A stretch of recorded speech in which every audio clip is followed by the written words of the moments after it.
Greetings. I'm Marshall Washington, president of Kalamazoo Valley Community College, here with Corey Barrett, co-director of our college's Culinary Arts and Sustainable Brewing program. We'd like to extend a personal invitation to you. Join us on May 13th for the Opportunities for Education virtual cooking show.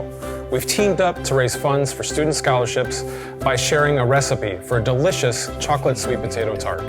You can help make a difference in the life of a student through your support of our program. To find out more, visit our website at kvcc.edu/foundation.